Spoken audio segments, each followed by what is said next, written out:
Hello all, welcome back to operating system course. So in the last class we had seen till deadlock prevention methods, right? So today we will talk about another method to handle deadlock, that is deadlock avoidance. So in the deadlock avoidance, these algorithms, they ensure that the system always remains in a safe state. Okay. Now there are three deadlock avoidance algorithms. First is safe state, second resource allocation graph algorithm, and the third one is Banker's algorithm. So first we will talk about the safe state. Okay. So this is the first algorithm. So we say that a state is safe if the system can allocate the resources to each process up to its maximum number in some order and they still avoid a deadlock. Okay.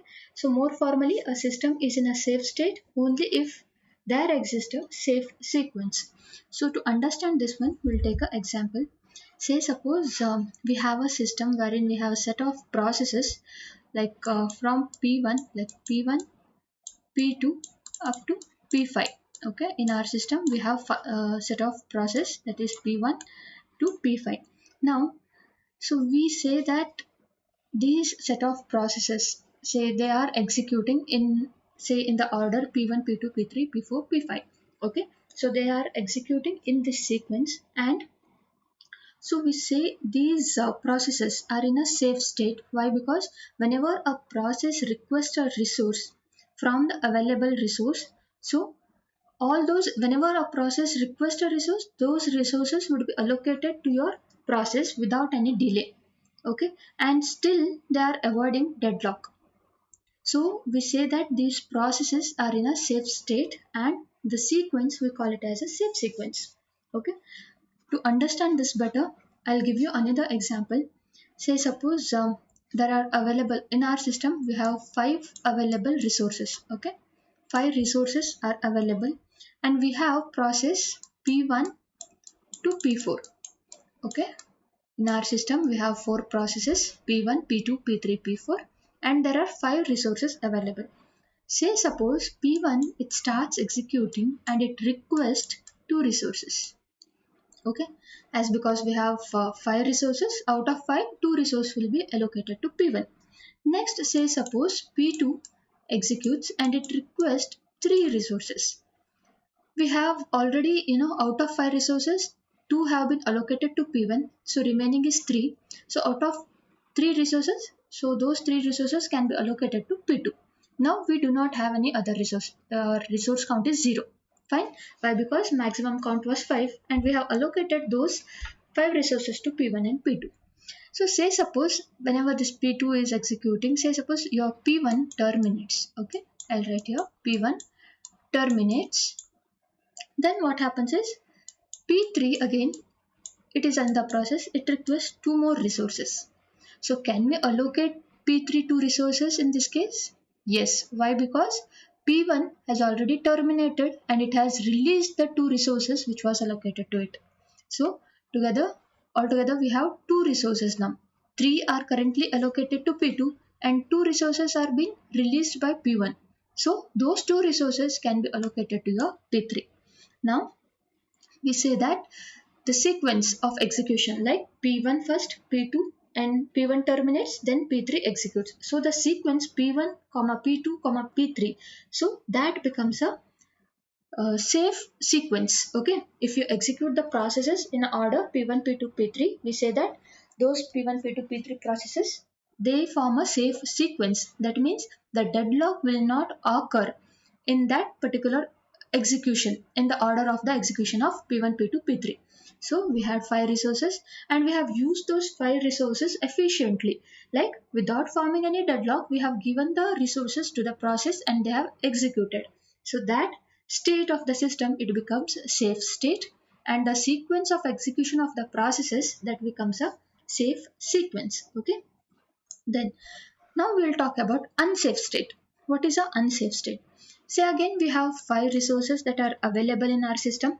Okay, and say suppose here P1 we have given two resources, P2 we have given three resources. Say suppose here P1 has not terminated and P3 has requested two more resources.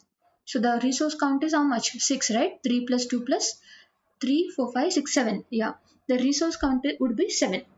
But out of 7, so we need 7 resources, but how much we have? The available resource, it is 5. So we cannot satisfy the process request. That means the order of execution of your P1, P2, P3, it becomes unsafe sequence, and the state of the system, it becomes unsafe. Okay. So whenever the process requests more resources than the available in the system, that time we call it as a unsafe state. So we have to understand here, not all unsafe states are deadlocks. That means whenever your system is in unsafe state, it may have deadlock or it might not have deadlock. But your unsafe state, it leads to deadlock. Okay, basically it leads to deadlock. Then if the system is in safe state, we can ensure that there is no deadlock. So we'll take another example to understand this one.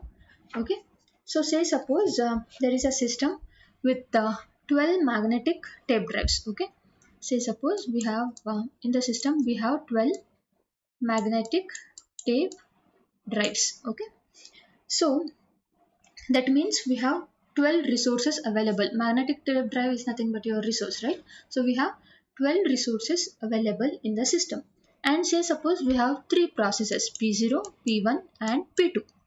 Okay, so the maximum need of your P0, or the maximum resource count what your P0 requires is 10 for its execution to get complete. P1 requires 4 resources to get its execution completed, and P2 it requires 9 resources, that means 9 magnetic tape drives to execute its instructions and to terminate. Okay, so this is the maximum need of your processes P0, P1, P2.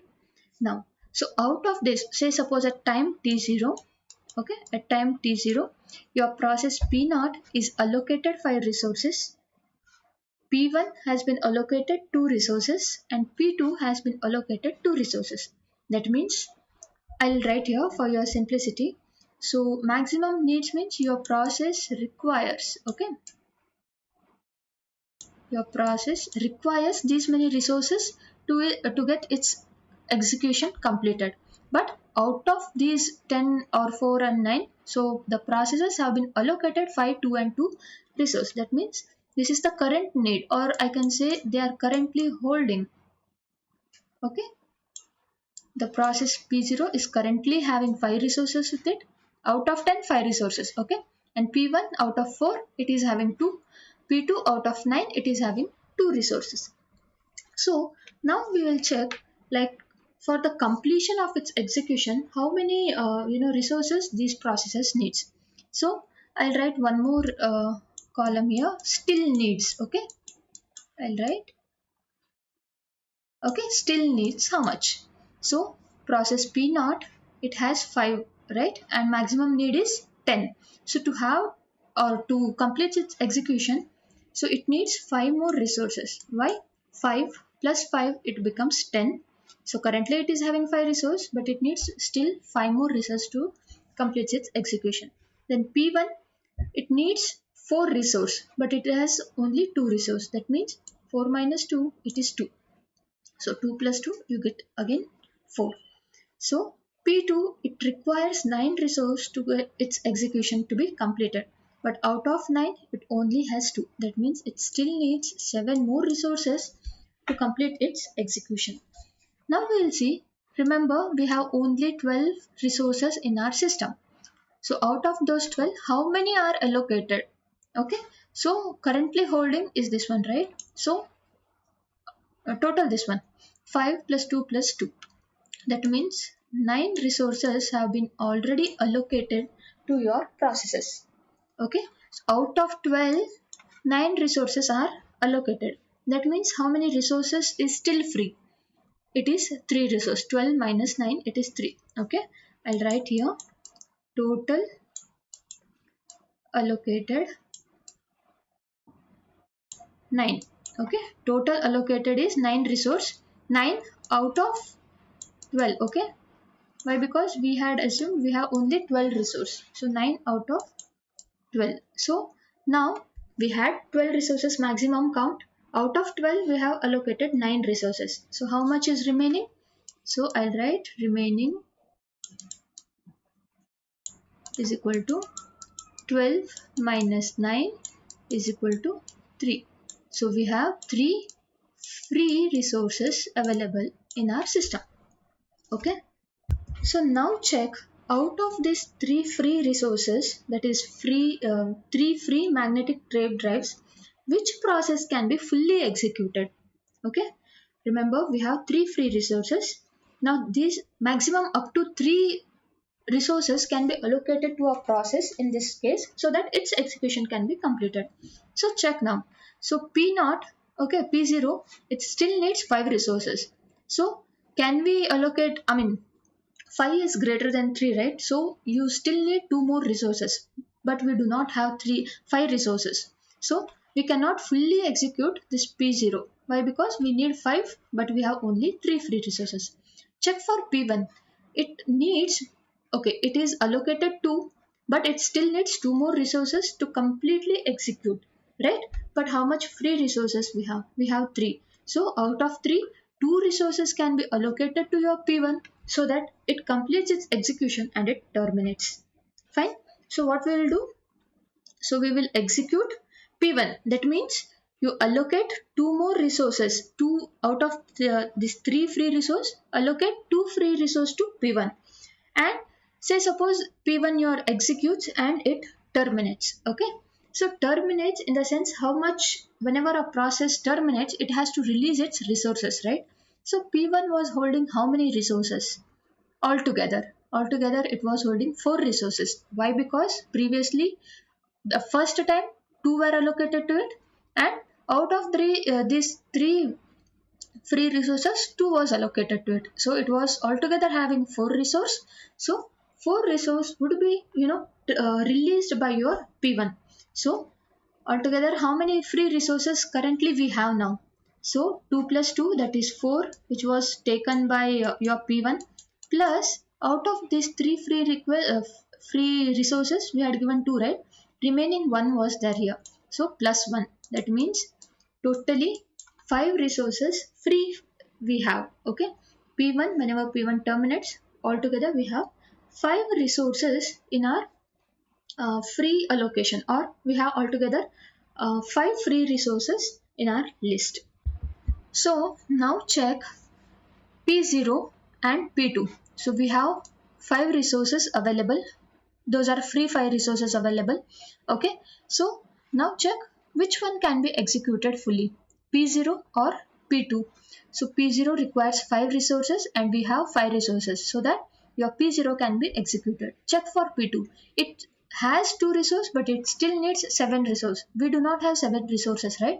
Why? Because we have only 5. So that's why you can now execute P0. So I'll write here our P1 is already executed. Okay, let this be here P1.